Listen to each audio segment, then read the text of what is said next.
Good morning, it's day 3 of my stay in Aviemore. Another beautiful day. I've had a really lazy morning and I think I'm feeling slightly better this morning. Fingers crossed, I'm really hopeful.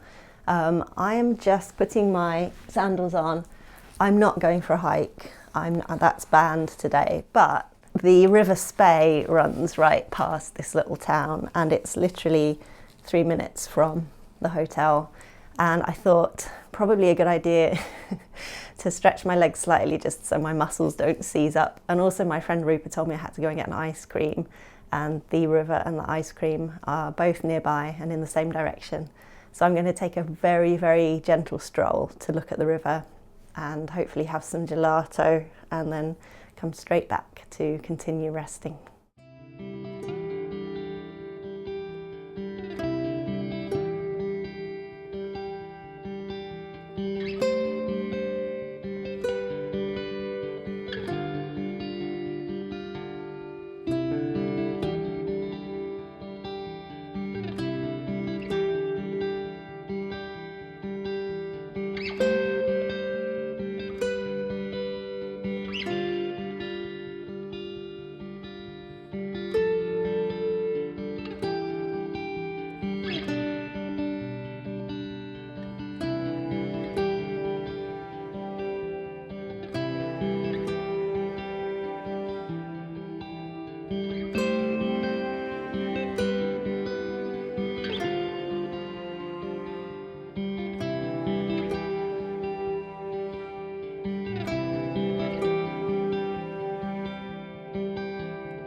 I headed back to the hotel, had my dinner, and woke up to breakfast on yet another sunny day.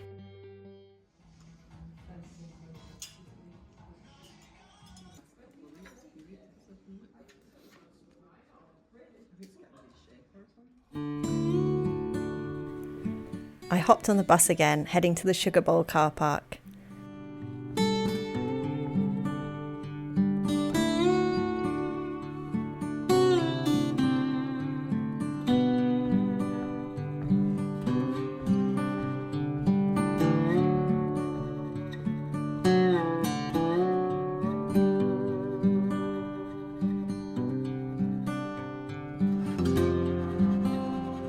The Calaman Gap hike was picturesque right from the very beginning.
The gap that I'd be passing through came into sight.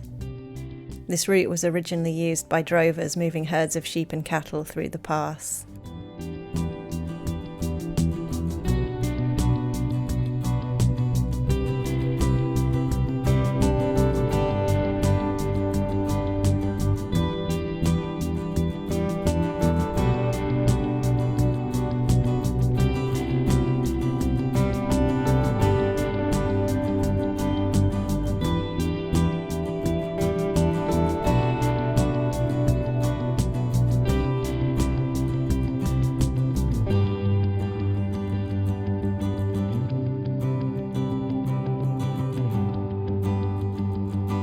The mosses in this area were the most spectacular colours, and I saw what I realised was my first fern of the whole trip.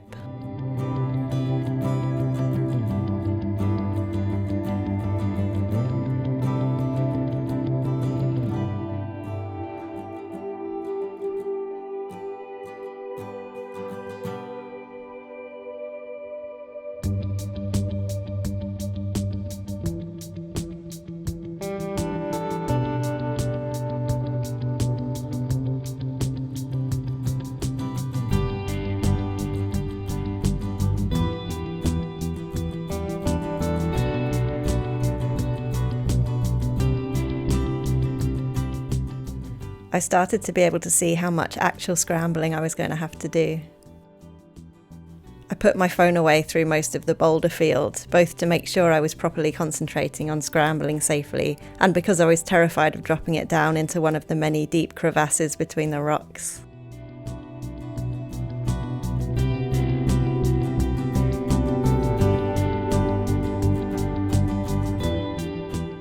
When I emerged, it was nice to be able to walk freely again. I thought the most exciting part of the day must be over, but I had no idea what was still to come.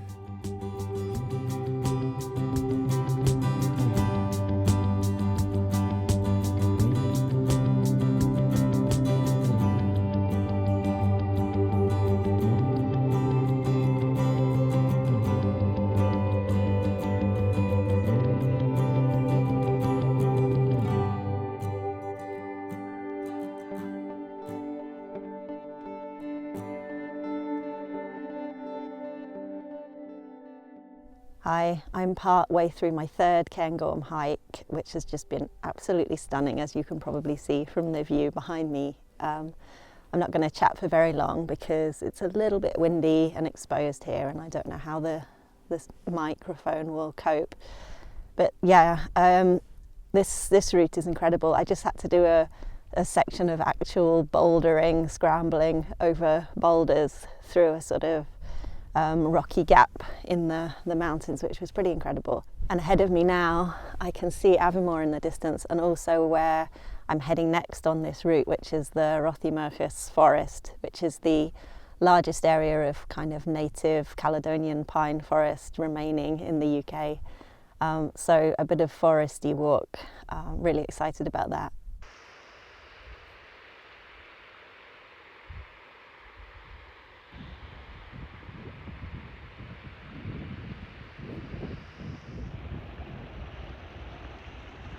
I decided my wild swimmer friend Katie would want to know what the water temperature was like. It actually wasn't as cold as I'd expected. And then something unexpected happened.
I just had the most incredible reindeer encounter.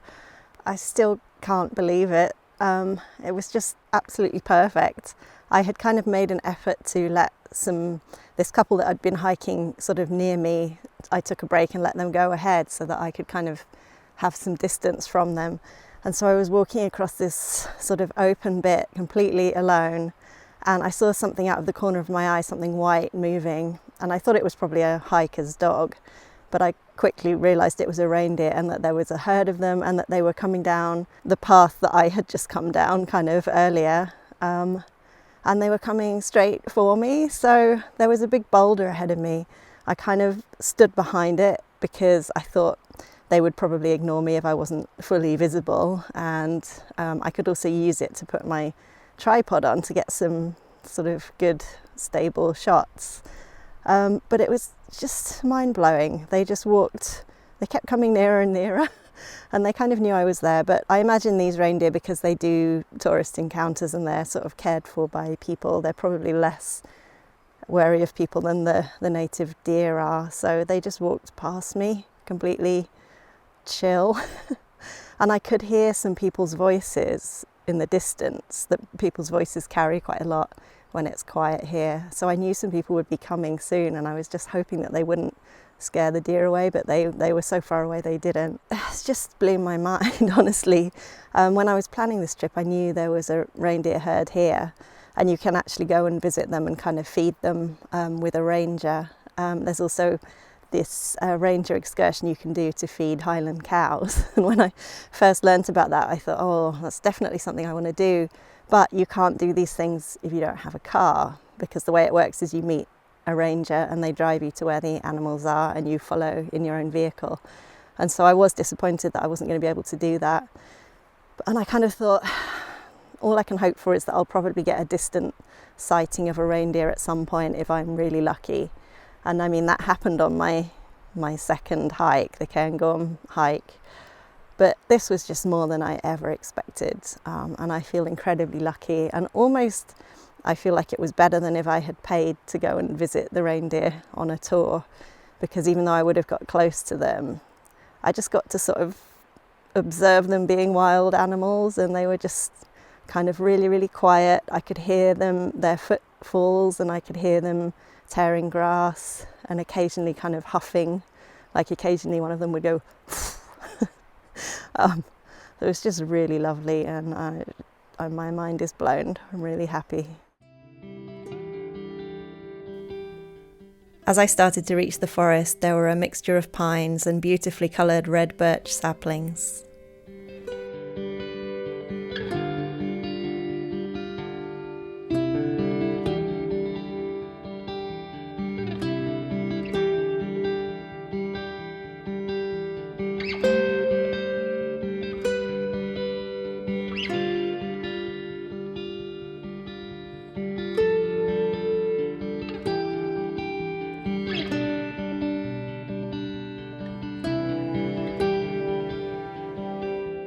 I'm just in awe of how beautiful this walk is. I can't tell you how lovely the pine trees smell in the sunshine.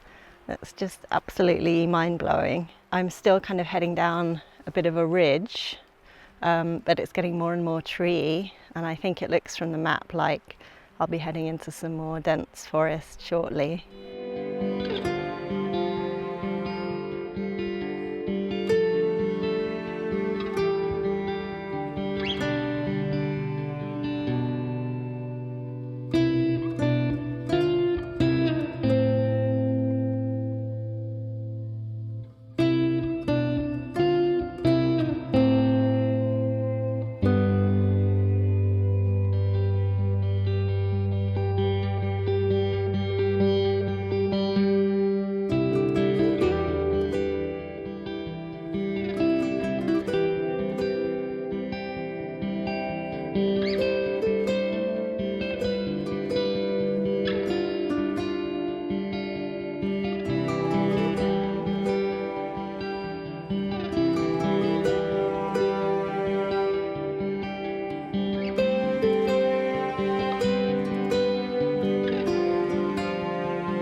I entered a deforested area with a view of Cairngorm.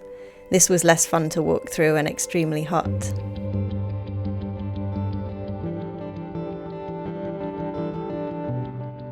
There was one nice area though, where some trees remained surrounding a pond. I saw something moving that turned out to be a lone grey-lag goose.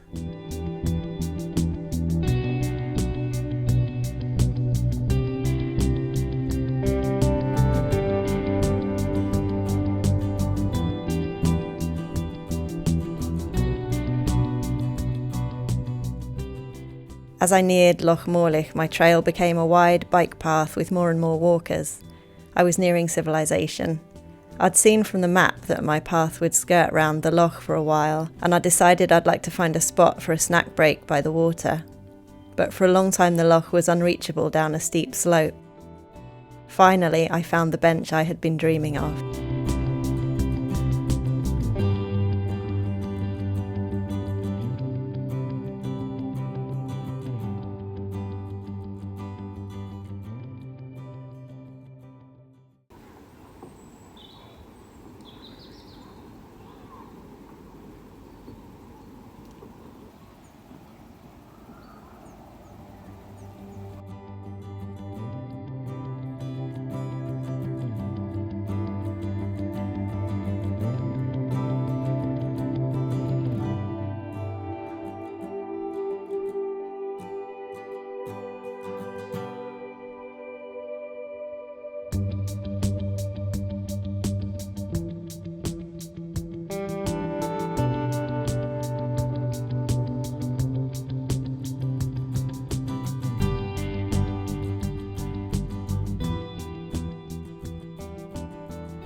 Wow, well the walk I just finished, the Chalamain Gap Circuit, was absolutely incredible. Really varied, which is what I liked the sound of when I read about it. The kind of rocky, scrambly bit was quite terrifying. I had been annoyed that this couple had been hiking quite close behind me for the first stretch of the hike, but I was actually kind of happy they were there for the rocky part, because I felt like if I twisted my ankle or something, that at least there'd be someone there. And I chatted to the woman, she actually said the same thing. She had done the hike a number of times, and she said, oh yeah, if something had happened we would have rescued you. So that was quite nice. But then the reindeer was just incredible. And then the forest, I mean, I've honestly never seen forest like that ever. Scots pine are probably my favourite tree. I just absolutely love them, but I've never seen them in such a natural kind of setting of how they would have looked in the past. And I didn't expect just the whole ground to be carpeted with heather and lingonberries underneath the trees. So it was just colourful and beautiful. Yeah, I couldn't believe that. The second half of the walk wasn't quite so exciting, but yeah, that's absolutely fine.